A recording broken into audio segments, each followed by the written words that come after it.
इनकलाब दोस्तों, जिंदाबाद दोस्तों। उम्मीद है कि आप सब बिल्कुल खैरियत से होंगे। लेकिन एक खबर जो निकल करके आ रही है वो मैं आपको अंदर की खबर, एमआईएम की खबर वो आपको बता दूं, क्योंकि इस वक्त जो है कमेंट बॉक्स पे आकर के मुझसे सवाल किए जाते हैं कि आप एमआईएम की खबरें तो देते हैं लेकिन उत्तर प्रदेश की कोई खबर नहीं है। क्या उत्तर प्रदेश में एमआईएम चुनाव लड़ेगी? क्योंकि जिस तरीके से लोकसभा चुनाव में एमआईएम ने अपने पैर को पीछे कर लिए थे, क्या उपचुनाव में उन जो 10 सीटों पर चुनाव होने वाले हैं, क्या उपचुनाव में भी अपने पैर को पीछे कर लेगी?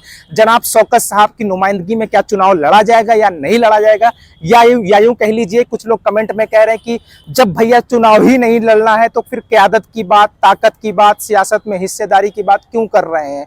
तो भैया मैं खबर लेकर के आ गया हूं कि एमआईएम चुनाव लड़ेगी या नहीं लड़ेगी और किन सीटों पर चुनाव लड़ेगी वो भी मैं आपको बताऊंगा। लेकिन उससे पहले मैं आपको कह दूं, अगर आपको एमआईएम की तमाम खबरें जानना है तो मेरे यूट्यूब चैनल को सब्सक्राइब कर लीजिए, क्योंकि मैं अंदर से ऑफिशियल रिपोर्ट लेकर के आता हूं और आपको बताता हूं। और चुनाव के नतीजे जो आए थे उसके बाद से मैं लगातार आपके बीच जो है वो एक्टिव हूँ। खैर, अब मैं आपको बताता हूं कि एमआईएम 10 सीटों पर चुनाव लड़ेगी या नहीं लड़ेगी। देखिए, बिहार में कितने सीटों पर चुनाव लड़ेगी वो मैंने आपको बताया है।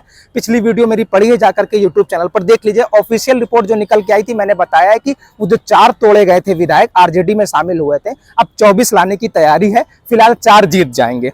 खैर, उत्तर प्रदेश की बात करने वाला हूं। उत्तर प्रदेश वो 10 सीटें कौन कौन सी है जहां पर उपचुनाव होगा, पहले बात मैं आपको बता दूं। पहली है मीरापुर। अच्छा, मीरापुर वो सीट है जहां पर मुस्लिम बहुल है, मतलब अगर एमआईएम वहां पर चुनाव लड़ेगी तो वहां जीत जाएगी। और लास्ट में मैं ये भी बताऊंगा कि एमआईएम चुनाव कहां कहां लड़ेगी। पहले वो 10 सीटें जान लीजिए। कुंदरकी, आप जानते हैं कुंदरकी से जियाउर रहमान साहब, जो कि सफीउर रहमान बर्ग के पोते जो है, इस वक्त जो है लोकसभा निर्वाचित जो है वो सांसद बनकर के आए हैं और इस समय लोकसभा में पहुंच चुके हैं।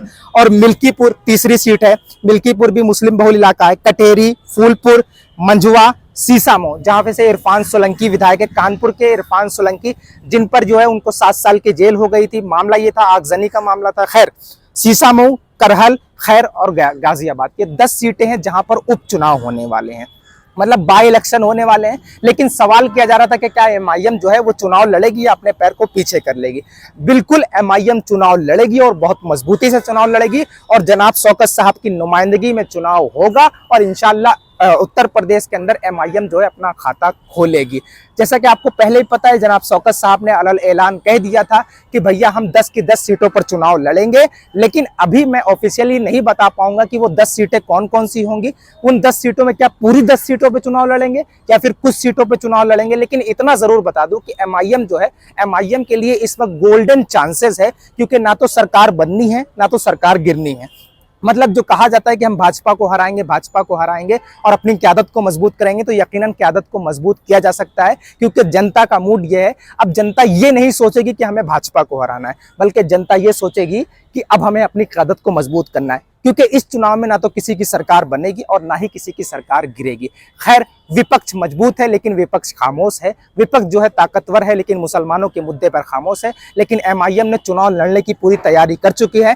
जनाब शौकत साहब की नुमाइंदगी में चुनाव लड़े जाएंगे और किन सीटों पर चुनाव लड़ेंगे 1 से 2 दिन में मैं आपको बता दूंगा। तब तक के लिए मेरे यूट्यूब चैनल को सब्सक्राइब कर लीजिए और हाँ, अपनी क़यादत, अपनी ताकत को मजबूत करिए, ताकि आवाज आपकी दूर तक पहुंचे। आवाज जो है वो सरकारों के कानों में गूंजनी चाहिए, मतलब आपकी आवाज की खनक इतनी ज्यादा हो कि अगर आप उत्तर प्रदेश में बोले तो दिल्ली में सुनाई दे। खैर, यूट्यूब चैनल को सब्सक्राइब कर लीजिएगा।